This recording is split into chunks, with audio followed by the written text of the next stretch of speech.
opportunity, and hopefully he'll take it. And Marcus Rashford vindicates his move, his low move to Villa at the moment, does he? The way he's playing there, and obviously yeah, tonight. I think so. I don't think he's just playing as well as everyone's making out. I think he's got a few assists. He still hasn't scored a goal yet, but he needed it. He needed something new. And listen, he's done it at this level, Marcus. There's no surprise he's getting an opportunity. He's produced it before at this level. But I still think there's a lot more to come from Marcus. You know, you look at the way it's gone for him at Villa, and you can see there's a slow burning of like progression with him. I think this will be a massive boost for him in where he is and where he's playing right now. And obviously a good game back in the England squad. You know, he can carry on the momentum which is building for him. What I would have to say, I think what he's doing at Villa is what he's really good at, and he should be doing more, is that running in behind, being a threat. That is his strength. He's got to focus on that and do that tonight. We'll get back to Roy in just a quick second, but remember, if you like this video, please like, share and subscribe. And don't forget to click the notification button so that you know when the next Big D video hits. And as ever, if something is bubbling up inside of you that you need to express, please put it in the comments. The Big D reads all of the comments and he is always interested in what you have to say. Anyway, in this clip, Roy Keane is going to be giving his brutally honest opinion on Marcus Rashford's international call-up. He's also going to be talking about Thomas Tuchel and the current state of England ahead of the big match against Albania. Stick around for after the clip because the Big D is going to be giving his thoughts on this whole situation. Here's Roy. England starters warming up. No sign of Thomas Tuchel just yet out here on the Wembley pitch where we're standing. Roy, did you recognise what he said about England last summer? No identity, no repetition of patterns, no real excitement about what they were doing, more frightened about going out than going further. Yeah, it's a bit harsh, that, I think, because obviously they won a few football matches over there, and there was a lot of teams who went over that and had a good identity, but they came back before England. So it's well and good talking a good game. They've got to go and still perform. But yeah, he seems a bit harsh on Gareth, but I know where he's coming from. Yeah, a certain style of play. They were heavily criticised despite winning lots of football matches, but I still think we still shouldn't get away from Gareth doing a very good job at England. Do you think he was trying to distance himself from Gareth Southgate in a way with those comments? I'm not sure. I think I'd probably go more with his second language or something. I think he's just he's very honest. He's brutally honest about what he was saying. I think when you watched us, remember we changed our midfield something like 3 times. So maybe that's what he's looking at and he's seeing it. Maybe the way he's spoken about it doesn't sound great, but I think that he was right. We didn't. By the time we got to the final, we knew Spain exactly how they were going to play. We wasn't quite sure how we were. So, maybe that's what he was on about. He's got a great plan, hasn't he? He's definitely got a plan. He's got a plan. Let's see how it pans out. Yeah. Everyone has a plan till they're punched in the face, as Mike Tyson famously said. Yes. Gabriel's interview certainly set the news agenda. I was really struck about how much he was accentuating the Englishness of English football in the Premier League. My question is, do you think it's easier for a German, a foreigner, to do that than an Englishman? Do you see what I mean? Because if an Englishman did that, everyone would go, oh, they're just stereotypical England long ball fight till the end. Well, it'll take a long time before we see an Englishman. It's almost easier for somebody outside of these shores to do that. You can understand what he's saying about the grit and the determination, what English football's about, what's meant to, like the excitement of it. Yes, he probably wants to try and incorporate that in the way he plays. He's talked about excitement in his game intensity. Yes, and when you watch a good Premier League game, English Premier League, it is fast, it is tense, it is very much back and forth and, getting the ball forward and scoring goals. So you're hoping that they could do that, but you got someone like that in the heat of a World Cup. Yeah, exactly. You probably have to change. You want every team to have intensity and grit, but again, the challenge is if they qualify for the World Cup, I'm pretty sure they will. It's the conditions over there and when to be intense and when to sit back when you're out of possession. That was one of the problems when they play against the top quality teams, particularly teams like Spain. You should be all right in the qualifying group, playing with that intensity and the conditions, but the bigger picture, trying to do it in Mexico or America, Canada, will obviously be slightly difficult. Yeah, absolutely, when it is that hot. I wonder if you think he might work better as an international manager because he is so intense that the players have him for 4 or 5 days, then we've got 3 weeks off him. Rather than 24/7, it might be a bit too much. Yeah, I think he's kind of he's got that across himself. I think that is the message he's getting. He'd be intense for obviously when there's a double 2 games over the course of 8, 9, 10 days, and that might suit him. Maybe he's that right at that stage of his career. Yeah. He's an intense manager, but he's also said he's obviously calmed down as he got a bit older. So it's as usual, it's about getting the balance right. He's very much short term. What was it? He was 2 years at Dortmund, 19 months Chelsea, 40 months absolutely. PSG's. But won every time, didn't he? Yeah, he won every time, and maybe the international job might suit him more. We know that he can fall out with owners and stuff. Maybe the day-to-day dealings is not something that he's very... Well, he said Gareth Southgate did so many good things for English football off the pitch. Yeah. He's already said, Thomas Tuchel, I'm not going anywhere near that. I'm not going anywhere near the politics. Yeah, but you can see that with the fact that he's got yeah. 18 months. It's a copy and paste. I'm here to now. do something that hasn't happened for 60 years. And that's why we'll probably see more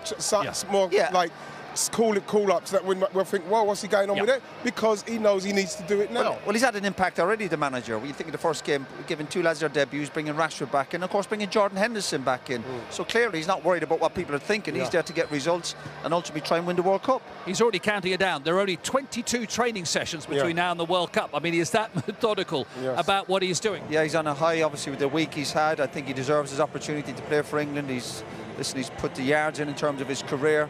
He's doing very well.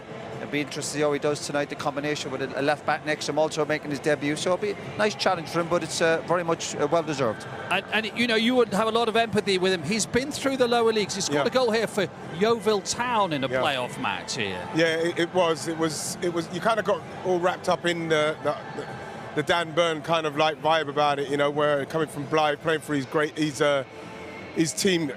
But like, it was great for him, obviously. But like now, you know, coming here, like Roy said, playing for England, it's going to be a tough one for him. We've got some sharp players.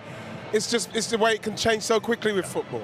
Right, at the other end of a career, Miles Lewis-Skelly, you know the young man very well. What sort of character is he? I dare say at the beginning of the season he'd have settled for a few Arsenal appearances. Now he's going to play for England. But I think we've seen his character and what he's had to go through recently. And since the time he's come into the team, I don't think his character is anything that I think anyone needs to worry about. With everything what's going on with him, his ability is obviously there for everyone to see. Thomas Tuchel, I remember seeing him, watching him at City, watching him against Spurs, 2 very emotional games. And, you know, obviously the bookings, people continue talking about stuff, but he's not done anything up to this point that has not been excellent in the way that he's got into that first team and stayed in there, playing in a position that's new to him. Yeah, he's made a few mistakes, like a lot of young players, and that's the only way he's going to learn. A couple of sending-offs.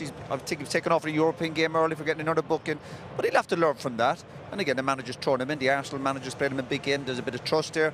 Now he's obviously got a bit of trust from the England manager, but he's got to keep in the team now. Again, you can't begrudge him the opportunity, and hopefully he'll take it. And Marcus Rashford vindicates his low move to Villa at the moment, does he? The way he's playing there, and obviously tonight. I think so. I don't think he's just playing as well as everyone's making out. I think he's got a few assists. He still hasn't scored a goal yet, but he needed something new. And listen, he's done it at this level, Marcus. There's no surprise he's getting an opportunity. He's produced it before at this level. But I still think there's a lot more to come from Marcus. You know, you look at the way it's gone for him at Villa, and you can see there's a slow burning of like progression with him. I think this will be a massive boost for him in where he is and where he's playing right now. And obviously a good game back in the England squad. You know, he can carry on the momentum, which is building for him. What I would have to say, I think what he's doing at Villa is what he's really good at, and he should be doing more, is that running in behind, being a threat. That is his strength. He's got to focus on that and do that tonight. What sort of coach does Thomas Tuchel strike you as?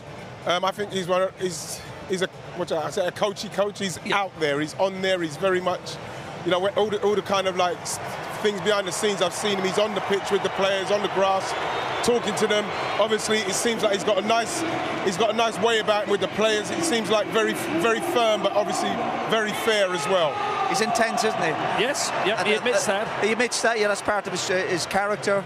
And obviously, I think he'll want his team to play with that intensity. That's the way he comes across. And again, he'll be looking for good stuff. The thing is, Thomas Tuchel has almost got the easiest and the most difficult job in international football. It's easiest in the sense that England have probably got the best squad, arguably the best squad in international football. Comparable to France. Maybe France is slightly better.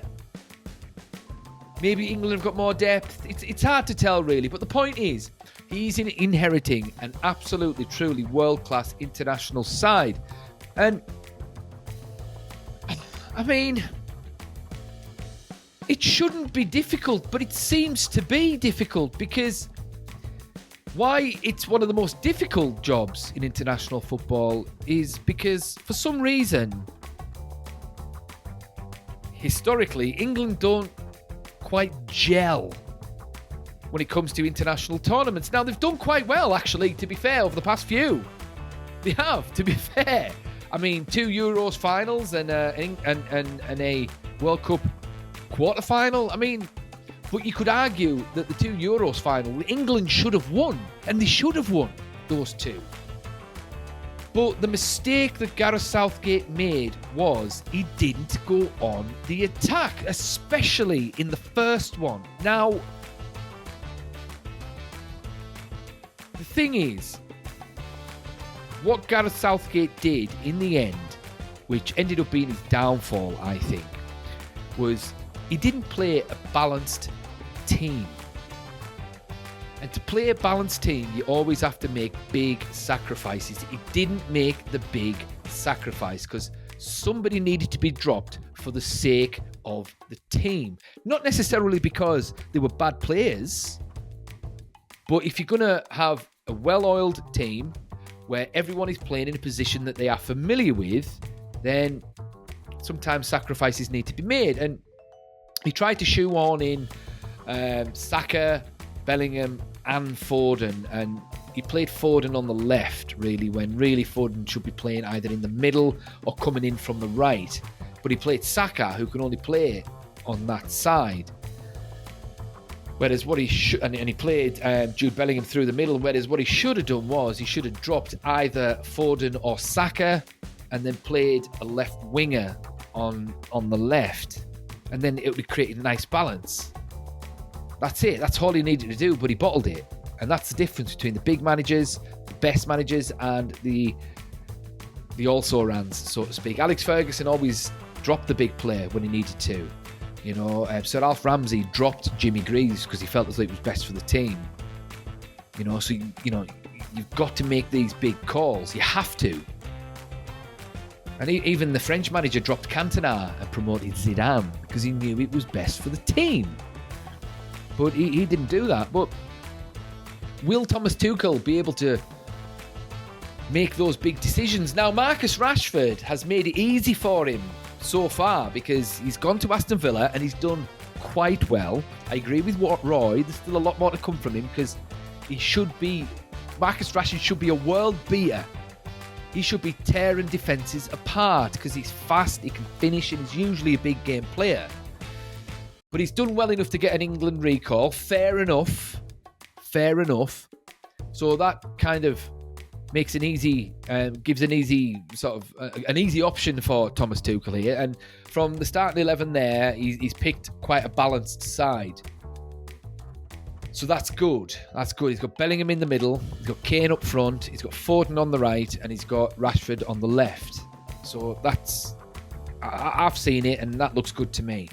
It's not the strongest England team because, Kobbie Mainoo's injured. He would be good in the number 8 position, and Declan Rice played, fair enough, and he's got Jordan Henderson in, hopefully as a backup to Rice because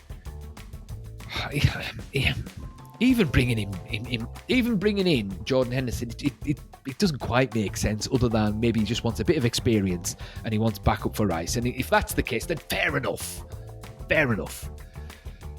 But all Thomas Tuchel needs to do is just keep it simple with England. That's it. Just keep it simple. Do what Del Bosque did when he took over Spain after they won the Euros. He looked at the situation, realised it was a winning side. He just played people in their rightful positions and let them play. And they won the World Cup. That's all he needs to do. Just do that. And I like the fact that he's saying that he wants England to play the English way. And that's good. They can do that now because they've got a balanced squad.